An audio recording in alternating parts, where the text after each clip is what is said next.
ሰዎች በመከራችን እሰይናል። በስቃያችን፣ በማጣታችን፣ በተግዳሮቱ በትዳሩ ባለው፣ በቤተሰብ ባለው፣ በማህበራዊ ህይወት ባለው፣ በመንፈሳዊ ነገራችን ላይ ባለው ጉለት እንባችን የሚያስደስታቸው ለቅሷችን የሚፈነጩበት ብዙ ሰዎች አሉ።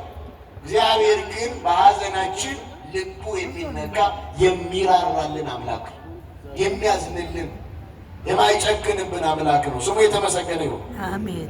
እና ይቺ ሴት አለመንኩም አንተን የሰጠኝ ለምን ብላ አለቀሰች። አዘነ። የእግዚአብሔር ሰው ታውቃላችሁ፣ አዘነና ሎሌ ጊያዝን ወሰደ። እንካ ይሄንን የኔን በትር ተአምር የሚደረግበት ባህር የሚከፈል ይዘህ ሄዳል። ይዞ ሄደ እና በብላቴናው ላይ አድርግ አለው። እሱ ይዞ ሄደ። እሷ ግን እንደዚህ አለች፣ ያው እግዚአብሔርን እምላለሁ እኔ አንተን አልለቅህም፣ አንተን ይዤ ነው የምሄደው አለች። ልጅ ታገኛለሽ አላት። ከእግዚአብሔር ጋር ያገናኛት ነብይ አይደለም። ስለዚህ አልለቅህም አለች። እግዚአብሔርን አልለቅም እንድንል እግዚአብሔር ይርዳን በእውነት አሜን። ሳትምረኝ፣ ይቅር ሳትለኝ፣ ሳትፈውሰኝ፣ ሰላም ሳታደርገኝ፣ ጤና ሳትሰጠኝ አትተወኝ እንድንለው ይርዳን በእውነት እና አልለቅህም አለች። አብሯት ሄደ። ጊያዝ እዛ እንደደረሰ ሰላም ሳይል ሰው ሳያናግር ሰው ሳይጨበጥ ወስዶ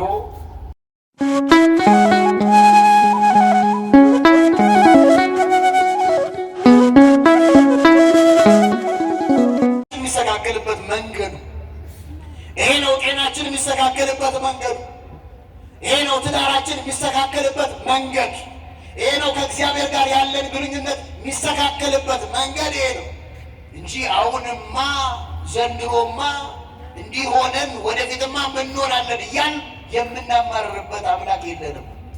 ተመስገን ነው። አግኝቶም ተመስገን፣ አቶም ምን ተመስገን።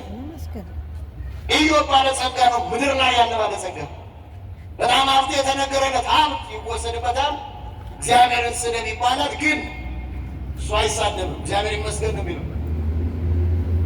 ሀብት ተወሰደበት፣ ንብረት ተወሰደበት፣ ሚስት፣ ልጆች፣ ጤና፣ እነዚህ ሁሉ ተወስዶበታል። ጤናው እጅግ በጣም የሚሰቀጥጥ እጅግ በጣም ሰዎች የሚጸየፉት ደረጃ ደርሷል። እየተላ ሰውነቱ በገል እስኪፍቅ ድረስ ደርሷል። ግን እግዚአብሔርን በዛ ውስጥ ሆኖም እንደሚሻቀለች እያመለኩት እንዴት አላለም። እግዚአብሔር ሰጠ፣ እግዚአብሔር ነሳ። የሚሰጥ ማን ነው? የሚነሳስ የሚወስድ ማን ነው? የሚሰጥ ነው። እሱ ሰጥቶ የሚገለግል እሱ ገልግሎ የሚሰጥ የለም። ክብር ምስጋና ለመድኃኔዓለም ይሁን። ይሰጣል። ኢዮብ የሁሉ ነገር ከሆነበት በኋላ እግዚአብሔር እንደገና በምድር ላይ ካሉት ታላላቅ አርዕስተ አበው መካከል ባርኮ ቀድሶ እንደሱ ያለ በሀብት የከበረ ሰው እንዳይኖር አድርጎ በመታመኑ ባርኮታል። ክብር ምስጋና ለአምላካችን ለእግዚአብሔር ይሁን። የማጣት ዘመን አልፏል እና ምን እንዳልተገላችሁ ሁሉን ቻይ እንደሆን ከሀሳብ ከቶ ይከለከል ዘንድ እንደማይቻል አወቁ ይላል። ኢዮብ ጋር ቆየች። ከዛ በኋላ ግን ያ በሰርጅና የተሰጣት ልጅ ሞተ። ስራው ድንቅ አግኝቶ ማጣት አለ። እግዚአብሔር ስራው ድንቅ ነው። አታ ታምናለች። አታ ምን ብላለች? ታምናለች።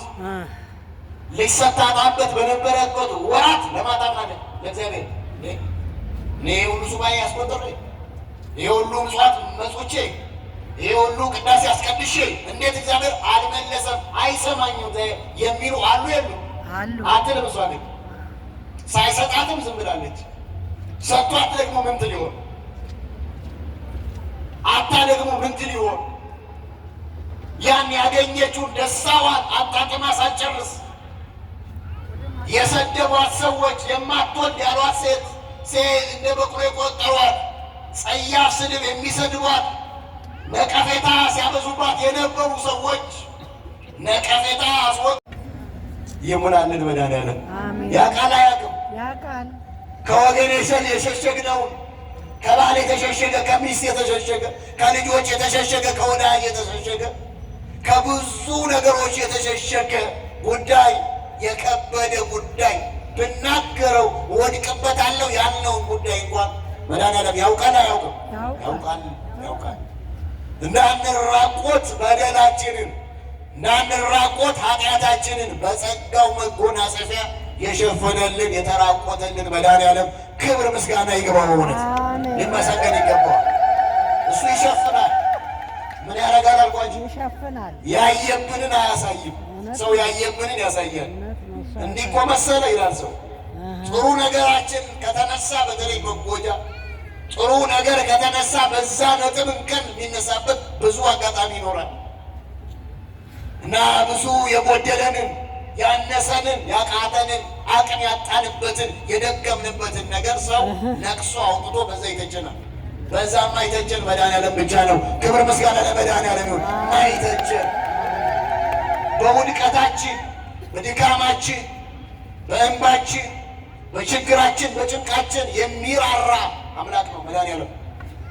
ይራራልን እና እንደዚህ አለች እቺ ሴት፣ እኔ በሕዝቤና በወገኔ መካከል እኖራለሁ። ይሄ ነው በቃ፣ ሌላ ነገር የለም። መልሷ ይሄ ነው። ምን አለች?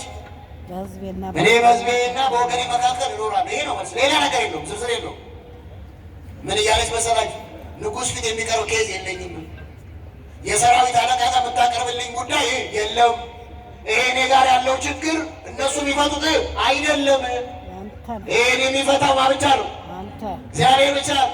እውቀት የማይፈታው ጉዳይ ነው። ይሄ ስልጣን የማይፈታው ነው። ይሄን ያለች ጥበብ እውቅና የማይፈታው ጉዳይ አለ፣ ግን እሱን መድኃኒዓለም ይፈታዋል። እግዚአብሔር የሚፈታው ጉዳይ ነው ያዘችው፣ ግን ጉዳዩን አሁንም አትናገር። ይገርማችሁ ይህንን ስትል ቢያዝ ቀረባለና እሷ እኮ አርጅታለች፣ ባሏ ሸምግሏል። ይቺ ለአንተ የምታስበዋ ምስኪን ሴት፣ ይቺ ለአንተ ማዕድ የምታዘጋጅልህ የሱነማይቷ ሴት ሱነም ሴት፣ ይቺ በቤቷ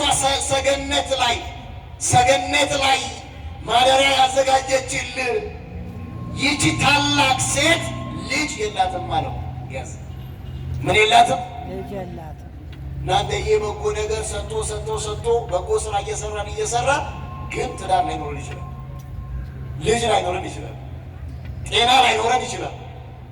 እየጾምን እኮ ነው፣ እየጸለይን እኮ ነው፣ እያስቀደስን እኮ ነው፣ የእግዚአብሔር ቃል እየሰማን ሊሆን ይችላል እኮ፣ ግን ልጅ ላይኖር ይችላል፣ ትዳር ላይኖር ይችላል፣ ገንዘብ ላይኖር ይችላል፣ ማደሪያ ላይኖር ይችላል። ግን ደስ ይበላችሁ መድኃኒዓለም ስላለ እንኖራለን። ክብር ምስጋና ለመድኃኒዓለም ይሁንልን። የሚያኖረው ማን ነው? ገንዘብ ያኖራል። ገንዘብ እያላቸው ሰዎች ምን ብለዋል? ሞተዋል፣ ሄደዋል። ስልጣን እያላቸው ሰዎች ምን ብለዋል? ሞተዋል፣ ሄደዋል። ጥበብ እውቀት እያላቸው ሰዎች ምን ብለዋል? ሄደዋል። ገንዘብ ሳይኖራቸው፣ እውቀት ሳይኖራቸው፣ ጤና ሳይኖራቸው የኖሩ አሉ የሉ?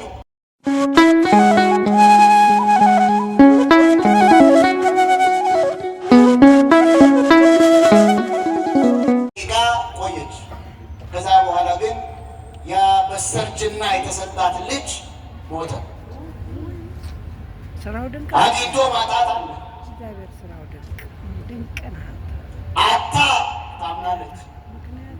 አታ ምን ብላለች? ታምናለች።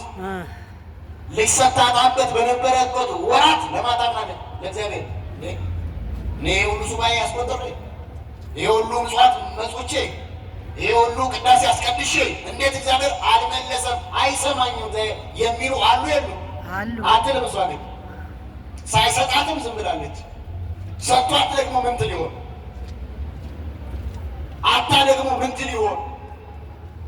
ያን ያገኘችውን ደስታዋን አጣጥማ ሳትጨርስ የሰደቧት ሰዎች የማትወልድ ያሏት ሴት እንደ በኩር የቆጠሯት ጸያፍ ስድብ የሚሰድቧት ነቀፌታ ሲያበዙባት የነበሩ ሰዎች ነቀፌታ